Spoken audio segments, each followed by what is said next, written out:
मैं रेनू मिश्रा आप सभी का अपने यूट्यूब चैनल में स्वागत करती हूं। तो बहुत प्यारा सा गीत लेके आई हूं और अच्छी गीत सुनने के लिए मेरे चैनल को लाइक सब्सक्राइब एंड शेयर करें और आनंद लें देहाती गीतों का। निमिया के तीती पतैया बलम नीम जड़ से कटाई दा। निमिया के तीते पतैया बलम नीम जड़ से कटाई दा। जड़ से कटाई दा पिया जड़ से कटाई दा। जड़ से कटाई दा पिया जड़ से कटाई दा। निमिया के तीत पतैया बलम नीम जड़ से कटाई दा। सोने के थाली में भोजन परोसूं। सोने की थाली में भोजन परोसूं। भोजन परोसूं हो भोजन परोसूं। भोजन में पड़ गई तीतैया बलम नीम जड़ से कटाई दा। भोजन में पड़ गई तीतैया बलम नीम जड़ से कटाई दा।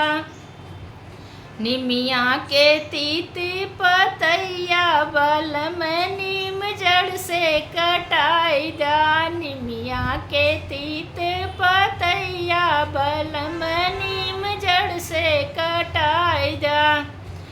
झाझर गेड़ुआ में जल भरी लाए। झाझर गेड़ुआ में जल भरी लाए। जल भरी लाए हो जल भरी लाए। जल में पड़ गई तीतैया बलम नीम जड़ से कटाई दा। निमिया के तीती पतैया बलम नीम जड़ से कटाई दा। लौंगा इलायची के बीरा लगाए। रुच रुच के पियवा हो बीरा लगाए। बीरा लगाए हो बीरा लगाए। बिरवा में पड़ गई तीतैया बलम नीम जड़ से कटाई दा।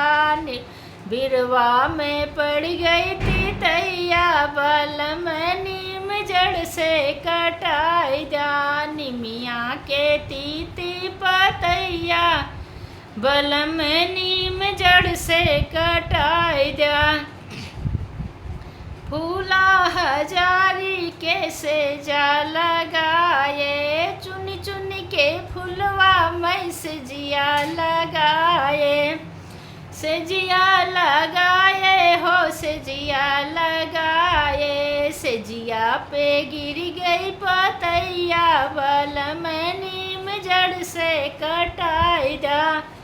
सजिया पे गिर गई पतैया बलम नीम जड़ से कटाई दा। निमिया के तीती पतैया बलम नीम जड़ से कटाई दा। जड़ से कटाई दा हो जड़ से कटाई दा। निमिया के तीत पतैया बलम नीम